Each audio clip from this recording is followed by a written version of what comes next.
Voilà, c'est le chef de l'État, président du Conseil supérieur de la magistrature, qui a présidé ce matin cette cérémonie solennelle de rendre la rentrée, bien sûr, des cours et tribunaux. La grande famille judiciaire au complet a fait le déplacement à la Cour suprême pour ce rendez-vous annuel qui marque le démarrage des activités judiciaires au niveau des cours et tribunaux. Un moment plein de sens et de portée juridique qui magnifie la justice et sert de tribune pour parler des maux de cette même justice afin d'attirer l'attention des pouvoirs publics sur certains dysfonctionnements. Le thème de cette année est justice et citoyenneté dans le Mali nouveau. Sira Bachili nous retrace le film de la cérémonie avec la synthèse du discours du président de la transition.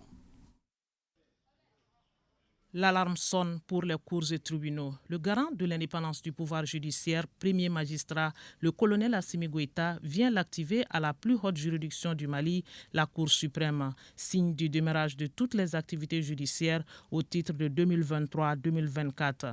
Début d'un cérémonial particulier.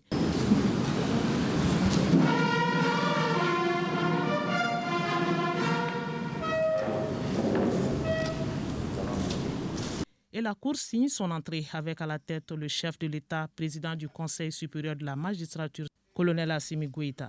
Et à l'appel du Mali, la République se met debout.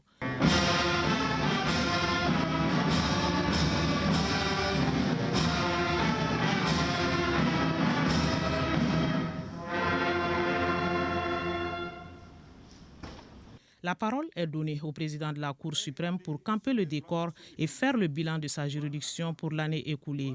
3 autres interventions ont suivi, parmi lesquelles celle du rapporteur général avec une remarquable voix féminine pour l'une des rares fois dans la grande famille judiciaire. Les discours du procureur général de la Cour suprême et du bâtonnier sur le thème et le redressement de la justice ont bouclé cette série. Place à présent à la réponse du président de la transition, le colonel Assimi Goïta, a d'abord attiré l'attention sur le thème justice et citoyenneté dans le Mali nouveau. Un Mali débarrassé des pesanteurs nuisibles à son développement. La justice est un pilier important puisque dissuasive. Ce thème s'inscrit en droite ligne des préoccupations de l'ère de notre pays qui veut sortir des crises multidimensionnelles qui affectent son développement. Le constat est que tout effort de développement qui ne tient pas compte du capital humain est voué à l'échec.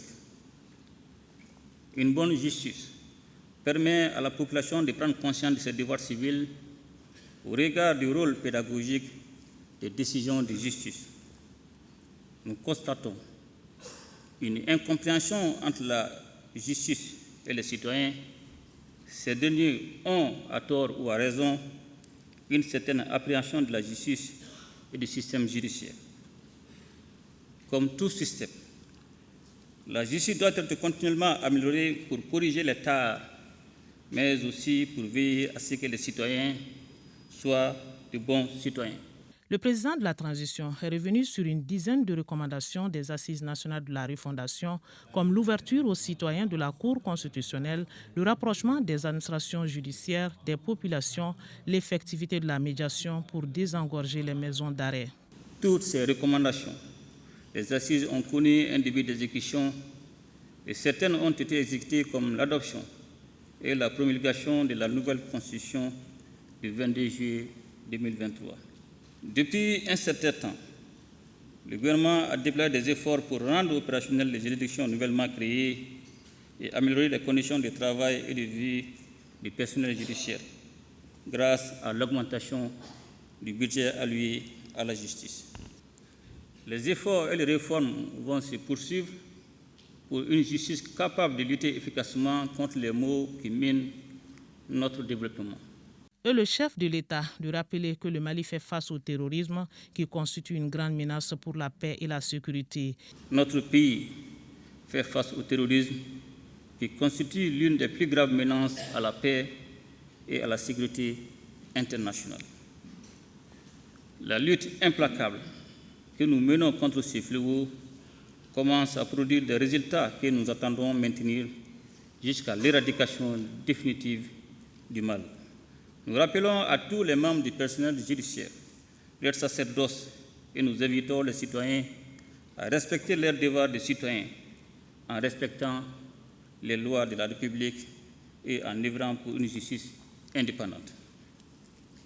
C'est le lieu d'engager la justice à trouver des réponses juridiques nationales adéquates qui mettent fin à l'impunité dont pensent bénéficier certains criminels.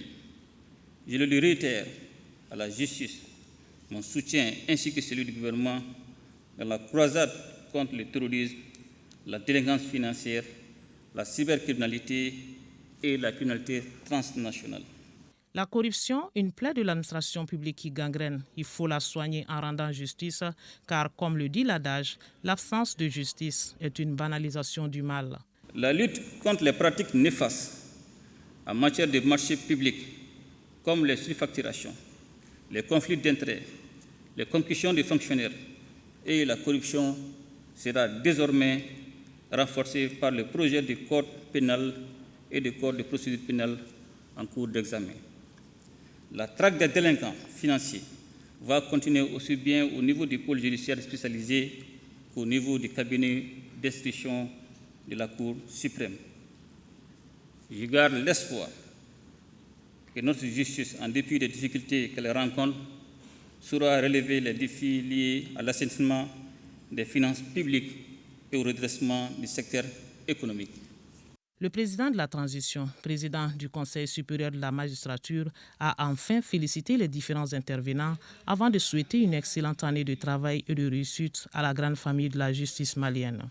Opportunité d'échange direct avec les pouvoirs publics, l'on aura retenu une audience genrée, riche de contenu, au goût d'un vrai cours magistral où tout le monde trouvait son compte, universitaire et profane en matière de justice.